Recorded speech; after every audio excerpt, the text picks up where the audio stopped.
The Hogwarts Legacy hype train has officially left the station. Let's be real, the game is supposed to launch later this year, and it will finally be that Harry Potter action RPG we've all been waiting years and years to get our hands on. But since it's the current year, there's a lot of post-launch content and pre-order bonuses that have actually leaked, despite the game still being months away. That's right, we have leaks, my friends. Welcome to video game leaks. And the Hogwarts Legacy DLC and extras has been leaked.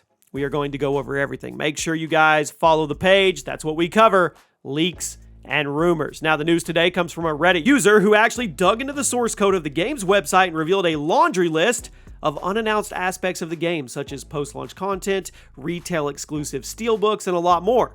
So today, we're going to go over everything that was leaked for Hogwarts Legacy. Take it all with a grain of salt. It's totally possible that these are working titles and not finalized, and it's also totally possible this stuff gets changed or canceled before the game launches. But as of right now, this is everything we know about Hogwarts Legacy's DLC and marketing plan.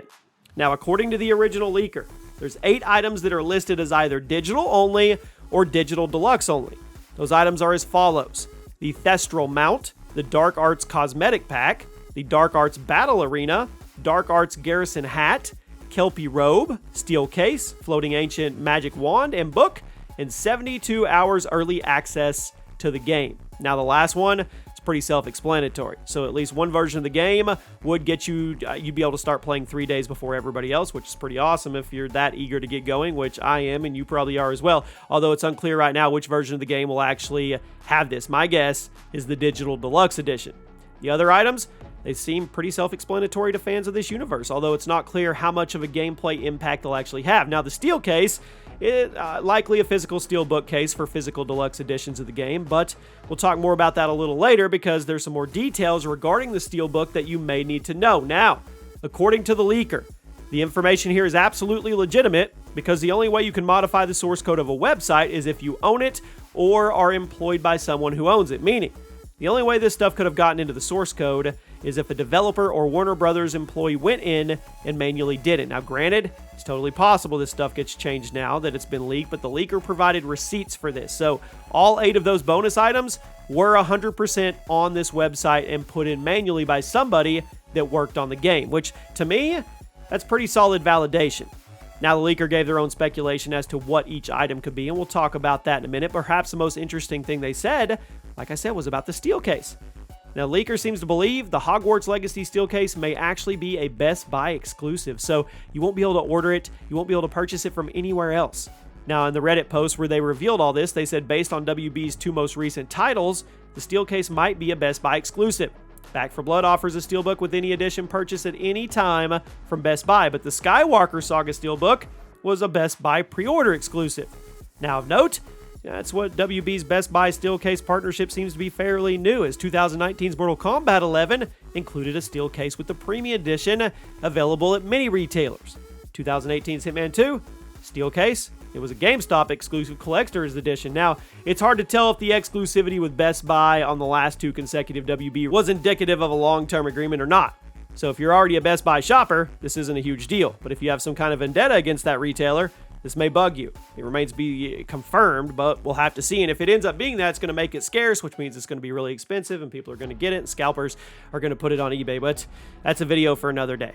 Now, what are these items? Let's talk about them. The leaker gave us some insight to them. They said one possibility is that the Kelpie Robe is a digital exclusive item similar to the Skywalker Saga, offering an Obi-Wan Kenobi playable character as a digital game purchase exclusive with both editions. It's also possible the Kelpie Robe could be a pre-order bonus. Now, WB is offering the 233 custom Bat Cycle skin with Gotham Knights pre-orders, and they offered some additional character packs for the Skywalker Saga. I mean, the early access also doesn't necessarily negate the possibility of additional pre-order bonus DLC, as they also offered both with pre-orders for last year's Back 4 Blood. I mean, you got a weapon skin pack, and it was included with all the editions, and you got early access. So interestingly, they don't think all the items are digital.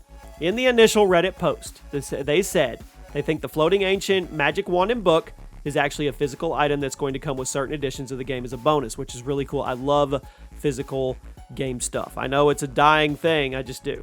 They wrote, "I suspect the last item in the list could be a physical bonus item rather than in-game content." Now, it's listed after the Steelbook, which is also a physical item, and the name of it doesn't really describe what's important for an in-game item, so if they were associated with in-game content, I wouldn't expect with book to be included, since that's not really a selling point for a floating wand DLC. And an in-game wand could have some book as part of its backstory or something, but that seems like it would be inconsequential to the titling of the DLC. Now, WB has offered physical items with other games recently, so this isn't a stretch.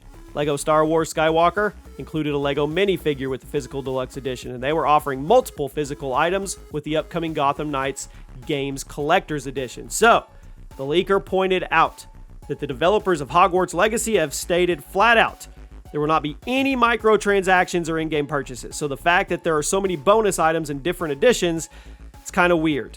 Now, one possibility is that these are all items acquirable through gameplay, and the deluxe editions simply give you early access.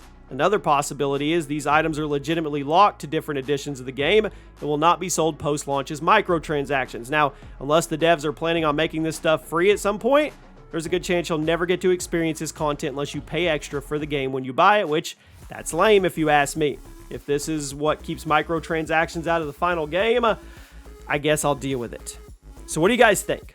If any of these leaks are true, if all these leaks are true, it seems to suggest that Hogwarts Legacy is going to have a heavier emphasis on physical game sales than other AAA titles to come out. Now, granted, Harry Potter fans love their physical merchandise, so this actually may pay off for them. The physical steel case and magic wand, those are cool ideas to appeal to fans of the universe. But if you want to buy the game digitally, there still looks like there's going to be some nice in-game promos and even the chance to play it a full 3 days early. So let me ask you this.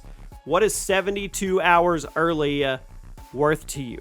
You guys, give me a price tag in the comment section. Hogwarts Legacy is going to be a huge deal. It is. It is shaping up to be one of those games. And these are some pretty awesome incentives to pick it up, I mean, right out of the gate, if they end up being true. So my question to you is, are you on board with all of this? Now, if this ends up being where you have to buy a specific collector edition to get a specific thing, you're obviously not going to go around and buy the game 4 or 5 times. So does it upset you that you wouldn't get everything if it ends up being true? Or are you okay with it? You guys let me know. If we get anything new, I will definitely keep you covered. We will be covering Hogwarts Legacy all the way up until we actually get our hands on this game. Thank you for all the support on the channel. Thank you again for 40,000 subscribers on Video Game Leaks. It's absolutely amazing. I know I speak for myself and the team. We are excited about this channel. I'll see you guys soon.